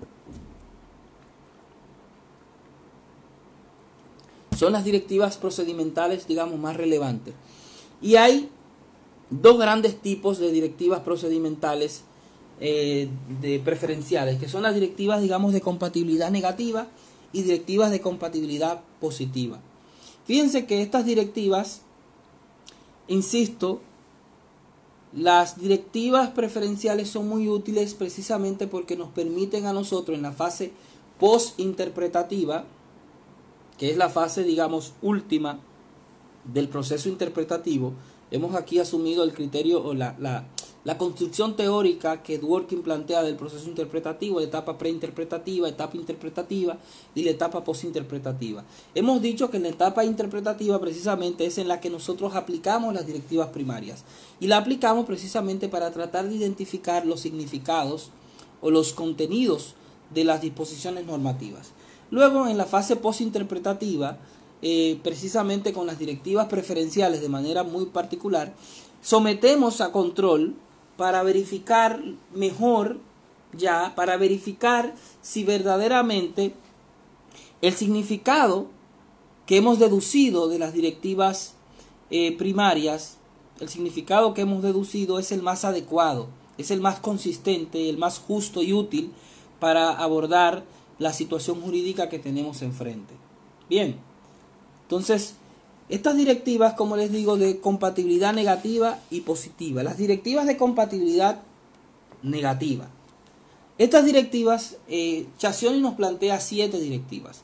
Y aquí, vuelvo y les repito, me resulta muy útil entender el significado de lo que plantea este autor, y por eso voy a tratar también de darle seguimiento directo, porque me parecen muy útiles. Algunas de estas directivas preferenciales las hemos identificado en otros contextos argumentativos con un carácter propio, pero son directivas que según este autor se deben considerar de segundo nivel, directivas preferenciales. ¿Qué es lo que hacen las directivas de carácter negativo? Nos permiten a nosotros precisamente considerar que si no se produce en esa consistencia, esa relación, no debemos asumir que la interpretación que nos aporta la directiva primaria es correcta.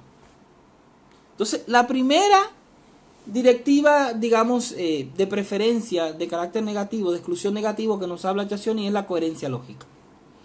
¿Qué es esto? Bueno, las normas, evidentemente que la interpretación, el producto interpretativo, debe ser excluido, no puede ser considerado correcto si entra en contradicción o resulta lógicamente incompatible con otras normas superiores de ese ordenamiento jurídico. Es decir, si evidentemente la interpretación, el resultado interpretativo, y aquí fíjense, alguien me preguntaba ahorita, ¿cómo escoger, cuál escoger con relación a la Corte Interamericana? Aquí es donde entra precisamente la función, digamos, de la Convención Americana. Vamos a ver, estoy buscando. ¿Cuál de las directivas se ajusta más a la Convención Americana? Bueno, pues fíjense, como la Convención Americana es un sistema normativo supremo, superior, que sirve, digamos, como parámetro de plantear obligaciones convencionales para el ordenamiento jurídico en todos los países de América Latina, las interpretaciones que nosotros identifiquemos con las directivas primarias no pueden resultar contradictorias con los significados que nosotros atribuyamos a la Convención Interamericana, por el criterio de coherencia lógica. Si lógicamente resulta contradictoria la interpretación que estamos tratando de realizar con un significado propio atribuible de la Convención Americana, pues evidentemente esa interpretación primaria, esa interpretación que nos tiene que ser desechada por una incoherencia lógica. Tiene que ser desechada. Lo mismo uno puede decir cuando trata de hacer una interpretación de una ley. Tenemos un conflicto, tenemos una disposición normativa de carácter legal, y esa interpretación, aplicando cualquiera de las directivas primarias, las interpretaciones que no resultan coherentes desde el punto de vista lógico o con una disposición superior como lo es la Constitución del país, evidentemente tienen que ser rechazadas. No pueden ser asumidas porque, considerándolo todo, evidentemente son incorrectas. Eso es un elemento, digamos, que se cae prácticamente de la mata en un ordenamiento jurídico jerarquizado de tipo kelseniano como el que tenemos en todos nuestros países. De hecho, esa sería la consecuencia natural de la aplicación del llamado control de convencionalidad normativo. Es decir, yo no puedo, en el caso de, no puedo aplicar una interpretación jurídica que resulte contradictoria de una disposición legal o incluso de una disposición constitucional que resulte contradictoria con un significado atribuible a la Convención Americana. Bien, el otro criterio, digamos, que nos habla, bueno, vamos a ver si, yo tengo la perspectiva y creo que hoy se nos va a agotar el día básicamente en estas directivas de carácter negativo. Vamos a ver si podemos avanzar, pero me parece importante ir haciendo la contextualización y si alguno tiene alguna pregunta, puede hacerla y con gusto vamos a hacer. El argumento de la completitud. En realidad, el argumento de la completitud lo que hace es que me excluye a mí la posibilidad de que yo pueda considerar correcto una interpretación que provoque una laguna en el ordenamiento. Es decir, si la interpretación que yo trato de hacer de una disposición normativa lo que hace es que me lleva a la creación finalmente de un vacío normativo y me deja un problema, una incompletitud normativa, evidentemente yo no puedo, esa interpretación se considera que no es correcta, no es válida, por lo tanto no es una interpretación que yo pueda, digamos, sostener de manera apropiada. El argumento de la razonabilidad, aquí, digamos, evidente, estamos hablando de que la interpretación debe ser considerada razonable en sí misma y con sus consecuencias. Si la interpretación que yo deduzco, que me ofrecen los códigos cualquiera, los distintos códigos interpretativos, no puedo considerar correctas las interpretaciones que resulten irrazonables, porque sean irrazonables en sí mismas, en el sentido de que entren en contradicción con valores superiores relevantes, o desde el punto de vista de las consecuencias que impongan al ordenamiento jurídico o a la relación jurídica en el momento en el que se vaya a tratar de aplicar la disposición. La razonabilidad, de hecho, es un parámetro sumamente relevante en la práctica jurídica de hoy día y que ha dado lugar a la utilización, de hecho, de test o de controles de razonabilidad que se utilizan con mucha regularidad, por lo menos en la práctica de los tribunales constitucionales. Este autor nos habla también del argumento de la equidad, y la equidad él la relaciona con una concepción de justicia. Dice, bueno, evidentemente yo no puedo aplicar una interpretación cuyo resultado sea contradictorio con el sentido más elemental de justicia. Pues, por supuesto, aquí siempre van a estar las discusiones sobre cuál contenido o qué significación podemos atribuirle a la propia idea de la justicia. Es decir, ¿qué consideramos nosotros un sentido común de justicia? Pero digamos, aquí quizás este sentido común de justicia podemos trasladarlo a las llamadas fórmulas Radbruch, que ha rescatado Robert Alexy en algún momento como criterio de corrección de la aplicación del derecho. Es decir, una interpretación que me conduzca a un resultado extremadamente injusto, no debe ser considerada correcta. No debe ser considerada correcta. Muchas gracias, Joel Alberto desde México. Agradezco la consideración. Repito, uno hace el esfuerzo en este ejercicio y digamos, los libros están precisamente cuando uno da docencia para uno apoyarse, porque uno no es una computadora. Ahora, el que no ha estudiado, no ha hecho su ejercicio previo, evidentemente los libros no le van a ser útiles. Los libros no le van a ser útiles. En este caso, yo no soy una computadora, yo soy un ser humano y estoy tratando de dar una información, y para evitar cualquier dislate de memoria, insisto, como bien pude haber sido tomar anotaciones, a mí yo en lo particular soy reacio a tomar anotaciones, pero tengo la técnica del subrayado. De hecho, en mi casa nos vamos a encontrar permanentemente con estas cosas. Yo utilizo esa técnica porque me parece muy útil y por eso yo uso mis libros. Otras personas hacen anotaciones al margen o escriben en papers separados ideas. Yo prefiero subrayar y utilizo mis libros para referenciar cualquier idea rápida.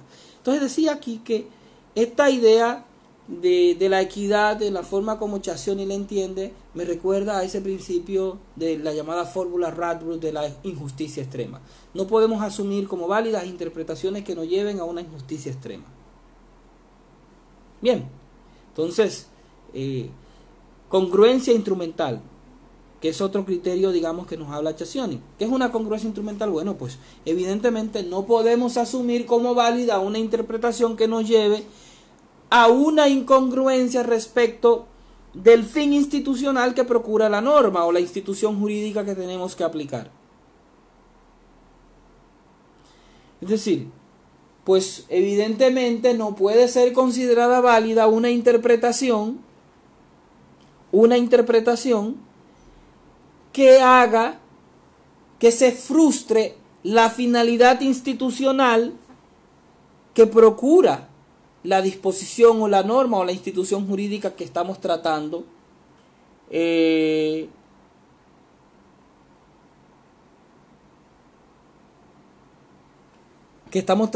digamos, de interpretar. Entonces, evidentemente las interpretaciones tienen que tener utilidades, tienen que ser coherentes desde este punto de vista, tienen que ser coherentes con las finalidades, la finalidad de las instituciones y de la disposición en sí que se trata de aplicar. Por lo tanto, este criterio negativo se excluye negativamente por incoherencia instrumental cualquier interpretación que lleve a un resultado discordante con esa finalidad. La congruencia axiológica, bueno, evidente. Aquí entramos, digamos, uno pudiera solapar un poco entre razonabilidad, equidad y coherencia axiológica, porque tanto la razonabilidad como la propia equidad apelan a una serie de valores. En el caso de la razonabilidad apelamos a una serie de valores instrumentales en el derecho como la seguridad jurídica, ver las consecuencias más apropiadas de las normas, y todo esto está directamente relacionado con el sistema axiológico, el sistema de valores que está contenida constitucionalmente. Pero aún así, algunos autores pretenden convertir este en un criterio autónomo. La congruencia axiológica, ¿qué es esto? Simplemente, las interpretaciones no pueden resultar contradictorias, ya no por una razón lógica, sino por una razón valorativa. Es decir, con el sistema de valores que esté contenido en unas normas de carácter superior. Volvemos otra vez al ejemplo de la Corte Interamericana. Yo no puedo llevar a un resultado interpretativo que rechace el sistema de valores que está en la Convención Americana, si mi país ha suscrito la Convención. Entonces, las interpretaciones que nosotros hagamos en nuestros ordenamientos internos no solo tienen que tener congruencia lógica con la Convención, sino con el sistema de valores que inspira la Convención. Lo mismo podemos decir de las interpretaciones que hagamos de nuestro sistema legal. Las leyes, los reglamentos tienen que ser interpretadas coherentemente con el sistema de valores que está contenido en la Constitución. Y esa es la coherencia, digamos, de carácter axiológico. Que la axiología básicamente es la ciencia que estudia los valores. Y hoy día, si algo, digamos, nos ha introducido en la práctica del derecho después de la Segunda Guerra Mundial, es que los valores han adquirido un protagonismo extraordinario. Entonces, toda interpretación normativa de cualquier nivel tiene que tener una coherencia axiológica con el sistema de valores superiores del ordenamiento jurídico, cuya sede más relevante es la Constitución de un país, y también podemos decir de la propia Convención Americana, si queremos verlo como un instrumento normativo que tiene una función relevante dentro de la región. Pero no solo está la Convención Americana, uno tendría que decir que también hay muchos otros tratados internacionales de derechos humanos en el propio sistema de Naciones Unidas.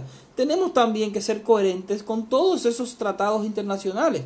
Por supuesto, aquí esto va a depender de cada ordenamiento jurídico, porque hay ordenamientos jurídicos que le dan a estos tratados internacionales un valor constitucional o un valor, y otros incluso lo han asumido por decisiones de tribunales con un valor supraconstitucional. Supongamos el caso de Costa Rica, donde la Sala Constitucional llegó a considerar el valor supraconstitucional de la Convención Americana. Pues evidentemente que la coherencia con el sistema de valores del sistema interamericano está situada en el máximo nivel posible, a un punto tal que puede servir para condicionar la propia aplicabilidad de interpretaciones constitucionales.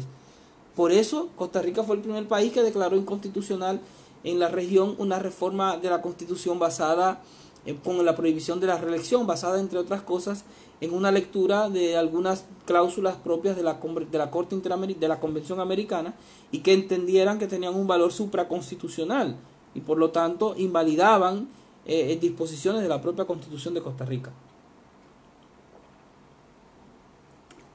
Pero insisto, esta congruencia axiológica lo manejamos en todos los niveles con mucha regularidad. Debe haber, es necesario. Y todos los países, insisto, mencioné el caso de Costa Rica, pero hay otros países de la región que también le han dado un valor constitucional, digamos, a las declaraciones de derechos humanos. El caso de Argentina, que incorporó en la reforma del 94 un catálogo de tratados internacionales de derechos humanos que lo dotó de un valor equivalente a las disposiciones de la propia Constitución. O es el caso de México, que hace relativamente poco incorporó también un catálogo de convenciones de derechos humanos y los dotó de un valor trascendente de derechos humanos. O es el caso de República Dominicana, que le ha dado a las disposiciones o los instrumentos de derechos humanos, la Constitución Dominicana del 2010 dice que tienen rango constitucional. Es decir, no solamente tenemos la Convención Americana como un techo, digamos, de valores axiológicos con el que tenemos que tener coherencia en nuestras interpretaciones, sino que también tenemos otros instrumentos de derechos humanos, otros tratados a los cuales nosotros también le debemos adherencia en muchos países de nuestra región. El Pacto Internacional de los Derechos Civiles y Políticos, el Pacto Internacional de los Derechos Económicos, Sociales y Culturales. Algunos países tenemos la Convención do Pará digamos, vinculada a los temas de protección de los derechos de las mujeres, la Convención de los Derechos del Niño. Es decir, tenemos un plexo amplísimo de instrumentos normativos superiores desde el punto de vista del sistema de fuentes, del sistema jerárquico, y las interpretaciones legales tienen que ser coherentes y respetuosas de ese sistema de valores amplio. Y bueno, yo creo que estas distintas directivas preferenciales de carácter negativo están más que claras. Yo voy a dejar esto acá para retomar mañana las directivas de compatibilidad positiva. Si quiero, antes de retirarme en el día de hoy, volver a señalar algo que me parece importante para que tengamos claro todo este discurso de los códigos interpretativos. Hemos visto, en primer lugar, que la idea de códigos interpretativos nos permite visualizar de una manera más apropiada las discusiones que tradicionalmente se han englobado a través de los métodos de interpretación jurídica. Porque los códigos interpretativos nos permiten visualizar que los métodos es una visión muy estática y muy limitada. Porque en realidad, entre los códigos hermenéuticos, los códigos interpretativos, existe una relación. Y entonces, una interpretación literal puede tener distintas maneras. Puede ser una interpretación literal una interpretación literal originalista, puede ser una interpretación literal evolutiva. La finalidad puede ser la finalidad original del autor del texto, pero también puede ser una finalidad actualizada. Puede ser una finalidad contrafáctica, donde tratemos de visualizar qué hubiese querido, qué finalidad, digamos, tendría el autor del texto hoy día. Entonces, los códigos interpretativos nos permiten a nosotros estructurar de manera más apropiada los discursos que tenemos a la hora de apelar a la interpretación constitucional. Ahora, los códigos interpretativos se construyen de manera particular. Se seleccionan los códigos interpretativos y se construyen a partir de las perspectivas teóricas generales del derecho. Por eso este curso inicia con un primer módulo sobre teoría general del derecho, porque las perspectivas teóricas generales del derecho condicionan luego los criterios interpretativos que escogemos. Las directivas interpretativas de segundo nivel, las primeras que tenemos son las selectivas, que son precisamente las que nos van a permitir escoger dentro de nuestro código hermenéutico, nuestro código interpretativo, cuáles son las directivas más apropiadas. Pero esa escogencia está, para decirlo de alguna manera, materialmente condicionada por la perspectiva teórica, por la escuela o perspectiva teórica general del derecho que tenga el intérprete. Por eso es tan importante tener claro cuál es la perspectiva teórica general, porque de esta, insisto, va a depender mucho la selección de un código interpretativo, que podrá ser, como habíamos advertido ahorita, de carácter monista, de carácter pluralista o de carácter holista. Monista si es un único código interpretativo, pluralista si se permiten varias directivas interpretativas primarias, u holista cuando el código interpretativo deja abierta la posibilidad de utilizar todas las las directivas interpretativas primarias. Hemos visto luego en esta última etapa cómo se someten a control de calidad, si se quiere, las interpretaciones que se van derivando de las directivas interpretativas primarias a partir de una consideración total, que eso se hace en lo que hemos denominado la fase postinterpretativa. Y precisamente lo que hemos señalado es que la importancia de tener claro y de escoger un código interpretativo está dada precisamente en función de tener mecanismos institucionales para controlar la razonabilidad y la racionalidad de la práctica interpretativa.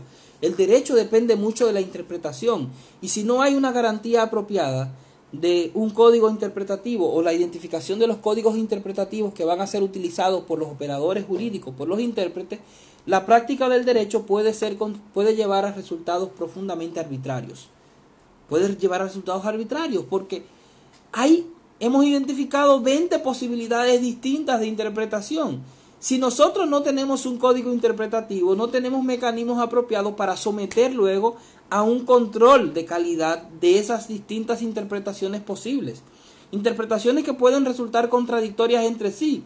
A veces pueden resultar concurrentes o pueden resultar complementarias, pero a veces también pueden resultar contradictorias. Y si nosotros no tenemos suficientes mecanismos apropiados, sobre todo si no aplicamos de manera apropiada estas directivas secundarias, podemos estar validando luego interpretaciones que sean de carácter arbitraria, interpretaciones que lleven a consecuencias que sean injustas, que sean insostenibles con el sistema de valores de nuestra Constitución o de la Convención Americana o de otros tratados de derechos humanos, que puedan ser inconvenientes con la finalidad que la institución jurídica trata de asegurar.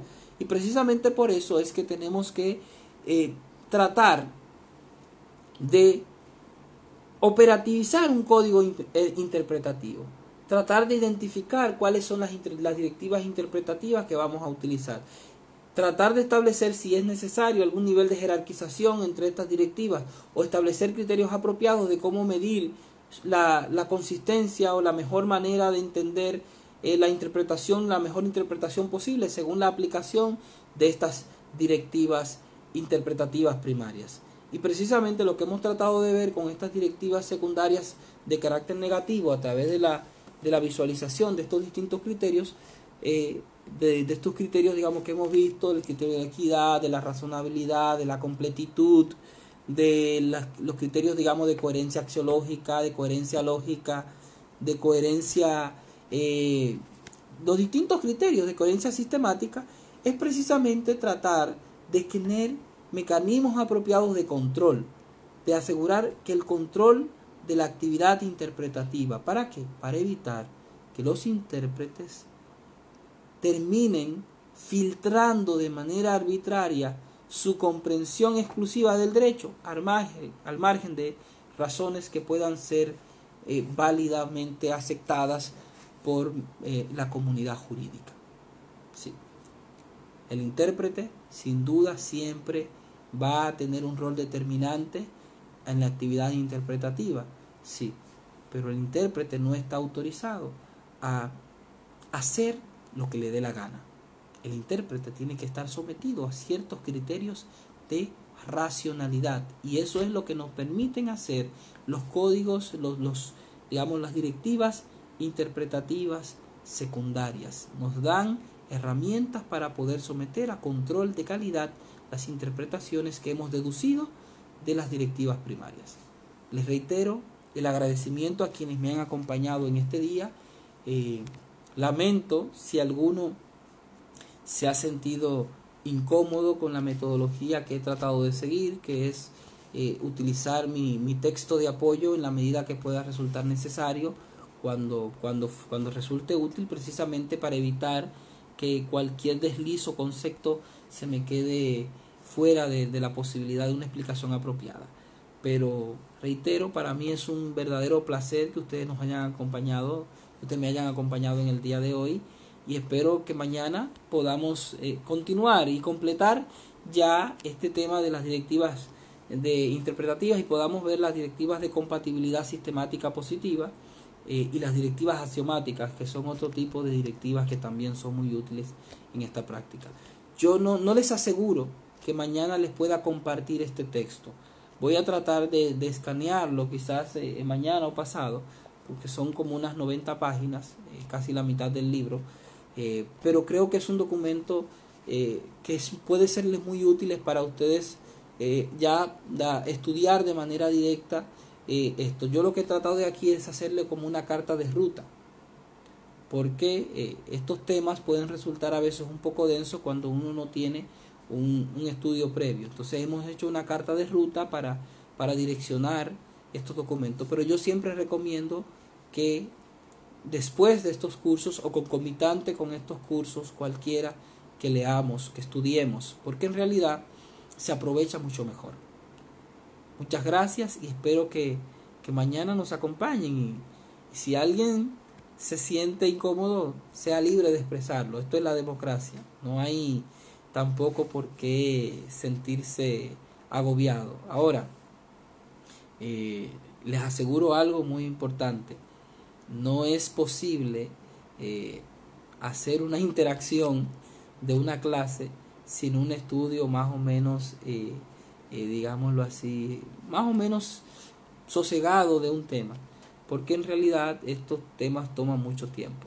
A mí me ha costado, para esta clase en particular, yo he tenido que hacer un ejercicio muy riguroso, y incluso hoy no fui a una clase que tenía en la universidad para poder, digamos, estar en condiciones más óptimas, porque también iba a caer en el tránsito, iba a llegar fuera de hora para poder compartir con ustedes. Nos vemos en el día de mañana para continuar este diálogo. Buenas noches.